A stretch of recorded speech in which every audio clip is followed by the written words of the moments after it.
ತಿರುಪತಿ ಭಕ್ತರೇನಿದ್ದಾರೆ ಅವರು ಈ ಒಂದು ಸ್ಟೋರಿಯನ್ನು ನೋಡಲೇಬೇಕು, ಮಿಸ್ ಮಾಡದೆ ನೋಡಬೇಕು. ಯಾಕಂತಂದರೆ ಇದು ತಿರುಪತಿ ದೇವಸ್ಥಾನದ ಲಡ್ಡಿನ ವಿಚಾರ. ಈ ಹಿಂದೆ ಕೂಡ ಸಾಕಷ್ಟು ವಿಚಾರಗಳು ಕೇಳಿ ಬಂದಿತ್ತು. ಈಗ ಮತ್ತು ಹೊಸದೊಂದು ವಿವಾದ ಉಟ್ಕೊಳ್ತಾ ಇದೆ ಈ ಒಂದು ವಿಚಾರವಾಗಿ. ತಿರುಪತಿ ಲಡ್ಡುನ ಯಾರಾದರೂ ತುಂಬ ಪ್ರೀತಿ ಮಾಡ್ತೀರಿ, ಆ ದೇವರನ್ನು ತುಂಬ ನಂಬ್ತೀರಿ ಅಂದರೆ ನೀವು ನೋಡಬೇಕಿದ್ದನ್ನು. ತಿರುಪತಿ ಲಡ್ಡುನ ನೀವು ತುಂಬ ಇಷ್ಟಪಟ್ಟು ತಿಂತೀರಾ, ಯಾಕಂದರೆ ಅದು ಪ್ರಸಾದ ರೀತಿಯಲ್ಲಿ ನಾವು ಭಾವಿಸ್ತೀವಿ, ತುಂಬ ಪವಿತ್ರ ಅಂತ ಹೇಳಿ.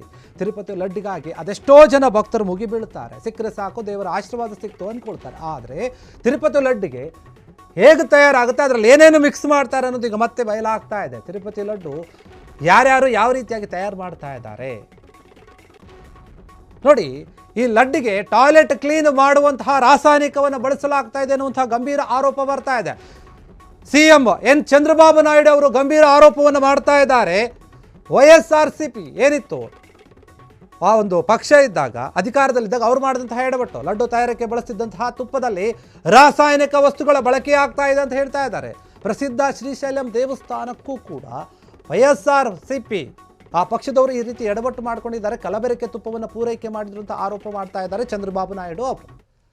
ತಿರುಪತಿ ದೇವಸ್ಥಾನ ಏನಿದೆ, ಆ ದೇವಸ್ಥಾನದ ಪ್ರಸಾದ ಅಂತಂದರೆ ಇಡೀ ದೇಶದಲ್ಲಿ ತುಂಬ ಪವಿತ್ರ ಅಂತ ಹೇಳಿ ಭಾವಿಸ್ತಾರೆ. ಅಷ್ಟೇ ಅಲ್ಲ, ಕೈ ಮುಗಿದು ಅದನ್ನು ಸ್ವೀಕಾರ ಮಾಡ್ತಾರೆ. ಅಂತಹ ತುಪ್ಪದಲ್ಲಿ ಈ ಹಿಂದೆ ಹಂದಿಯ ಒಂದು ಕೊಬ್ಬನ್ನು ಮತ್ತು ದನದ ಕೊಬ್ಬನ್ನು, ಅದೇನು ಆಯಿಲ್ ಬರ್ತದೆ, ಅದನ್ನು ಮಿಶ್ರಣ ಮಾಡ್ತಾರೆ ಅನ್ನುವಂಥ ದೊಡ್ಡ ಮಟ್ಟದ ಆರೋಪ ಇತ್ತು.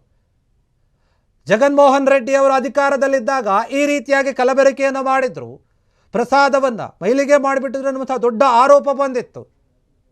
ಒಬ್ಬ ಧಾರ್ಮಿಕ ಕ್ಷೇತ್ರಗಳ ಬಳಿ ಯಾವ ರೀತಿಯ ನಿರ್ಧಾರವನ್ನು ತೆಗೆದುಕೊಳ್ಳಬೇಕು ಅನ್ನೋದು ಅವ್ರಿಗೆ ಗೊತ್ತಿರಲಿಲ್ಲ ಅಂತ ಹೇಳಿ ಚಂದ್ರಬಾಬು ನಾಯ್ಡು ಆರೋಪ ಮಾಡಿದ್ರು. ಅವರು ಅಧಿಕಾರಕ್ಕೆ ಬಂದ ಮೇಲೆ ಅದು ಒಂದು ರೀತಿಯಲ್ಲಿ ಇನ್ನೂ ಕೂಡ ಚರ್ಚೆಯಲ್ಲೇ ಇದೆ, ಆ ಕೇಸ್ ನಡೀತಾ ಇದೆ. ಹೀಗಿರುವಾಗ ಮತ್ತೊಂದು ವಿಚಾರ ಕೇಳಿ ಬರ್ತಾ ಇದೆ.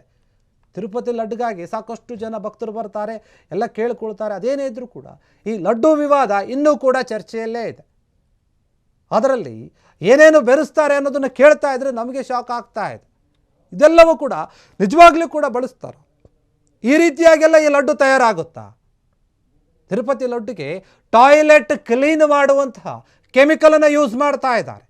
ಇದು ಯಾರಿಗೂ ಕೂಡ ಗೊತ್ತಿಲ್ಲ. ಬರೀ ಹಂದಿಯ ಕೊಬ್ಬನ್ನು ದನದ ಕೊಬ್ಬನ್ನು ಮಿಶ್ರಣ ಮಾಡ್ತಾರೆ ಅಂತ ಹೇಳ್ತಾ ಇದ್ರು. ಆದರೆ ಈಗ ಬರುವಂತಹ ವಿಚಾರ ಎಂದು ತುಂಬ ಗಂಭೀರವಾಗಿದೆ. ಇದನ್ನು ಹೇಳ್ತಾ ಇರುವಂಥದ್ದು ಬೇರೆ ಯಾರೋ ಆರೋಪ ಮಾಡ್ತಾ ಇಲ್ಲ. ಆಂಧ್ರ ಪ್ರದೇಶದ CM ಆಗಿರುವಂತಹ ಚಂದ್ರಬಾಬು ನಾಯ್ಡು ಅವರೇ ಆರೋಪವನ್ನು ಮಾಡ್ತಾ ಇದ್ದಾರೆ.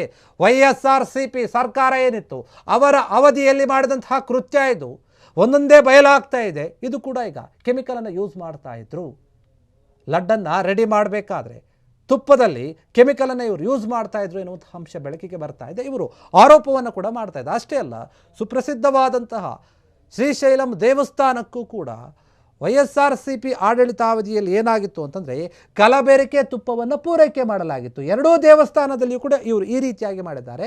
ಇದು ಗೊತ್ತಾಗಿರುವಂತಹ ವಿಚಾರ. ಆದರೆ ಇನ್ನೂ ಗೊತ್ತಾಗದೇ ಇರುವಂತಹ ವಿಚಾರ ಎಷ್ಟಿದೆಯೋ ಅಂತ ಆರೋಪ ಮಾಡ್ತಾ ಇದ್ದಾರೆ. ಇನ್ನು ಬೇರೆ ಬೇರೆ ಯಾವ ದೇವಸ್ಥಾನಗಳಿಗೆ ಯಾವ ರೀತಿಯಾದಂತಹ ತುಪ್ಪವನ್ನು ಪೂರೈಕೆ ಮಾಡಿದ್ರೋ ಇವರು ಅಧಿಕಾರದಲ್ಲಿದ್ದಾಗ ಗೊತ್ತಿಲ್ಲ. ಚಂದ್ರಬಾಬು ನಾಯ್ಡು ಅವರು ಆರೋಪ ಇದು. ಜಗನ್ಮೋಹನ್ ರೆಡ್ಡಿ ಅವರ ಮೇಲೆ ಚಂದ್ರಬಾಬು ನಾಯ್ಡು ಅವರು ಈ ರೀತಿಯಾದಂಥ ಒಂದು ಗಂಭೀರ ಆರೋಪವನ್ನು ಮಾಡ್ತಾ ಇದ್ದಾರೆ. ಲಡ್ಡು ವಿಚಾರದಲ್ಲಿ ದೊಡ್ಡ ಮಟ್ಟದ ಲೋಪ ಆಗಿದೆ, ಅಪಚಾರ ಆಗಿದೆ. ಇದನ್ನು ಭಕ್ತರು ಕೇಳಿದ್ರೂ ಕೂಡ ಆಕ್ರೋಶ ವ್ಯಕ್ತಪಡಿಸ್ತಾರೆ. ಆ ರೀತಿಯಾದಂತಹ ವಿಚಾರ. ದೇಶದಲ್ಲೇ ಶ್ರೀಮಂತ ದೇವಸ್ಥಾನ ಅಂತ ಹೆಸರು ಪಡೆದಿರುವಂತಹ ತಿರುಪತಿ ತಿರುಮಲ ದೇವಸ್ಥಾನ ಏನಿದೆ, ಅದರ ಪ್ರಸಾದದಲ್ಲಿ ಈ ರೀತಿಯಾದ ಕಲಬೆರಕೆ ಆಗ್ತಾ ಇದೆ, ಈ ರೀತಿ ಗೋಲ್ಮಾಲ್ ಮಾಡ್ತಾ ಇದ್ದಾರೆ, ಕೃತ್ಯವನ್ನು ಎದುರಿಸ್ತಾ ಇದ್ದಾರೆ ಅಂತಂದರೆ ನಿಜಕ್ಕೂ ಕೂಡ ಇದನ್ನು ಯಾರೂ ಒಪ್ಪೋಕ್ಕೆ ಸಾಧ್ಯ ಇಲ್ಲ. ಆಂಧ್ರ ಪ್ರದೇಶದಲ್ಲಿ ಮತ್ತು ತೆಲಂಗಾಣ ಈ ಎರಡೂ ರಾಷ್ಟ್ರಗಳಿಗೂ ಕೂಡ ಈ ದೇವಸ್ಥಾನ ಅಂತಂದರೆ ಅಷ್ಟೇ ಒಂದು ಗೌರವ ಇದೆ, ಪ್ರಾಮುಖ್ಯತೆ ಇದೆ. ಈಗ ಆಂಧ್ರ ಪ್ರದೇಶದ CM ಆರೋಪ ಮಾಡ್ತಾ ಇದ್ದಾರೆ. ಇದರಲ್ಲಿ ರಾಸಾಯನಿಕ ವಸ್ತುಗಳನ್ನು, ಕೆಮಿಕಲನ್ನು ಯೂಸ್ ಮಾಡ್ತಾ ಇದ್ರು. ಅದು ಕೂಡ ಟಾಯ್ಲೆಟನ್ನು ತೊಳೆಯೋಕೆ, ಕ್ಲೀನ್ ಮಾಡೋಕ್ಕೆ ಬಳಸ್ತಾರಲ್ಲ, ಅದನ್ನು ಬಳಸಿದ್ದಾರೆ ಅಂತ ಹೇಳಿ ಗಂಭೀರ ಆರೋಪ ಮಾಡಿದ್ದಾರೆ. ಕ್ಷಣ ಕ್ಷಣದ ಸುದ್ದಿಗಳಿಗಾಗಿ ಫ್ರೀಡಂ ಟಿವಿ ಸಬ್ಸ್ಕ್ರೈಬ್ ಮಾಡಿ, ಲೈಕ್ ಮಾಡಿ ಹಾಗೂ ಫಾಲೋ ಮಾಡಿ.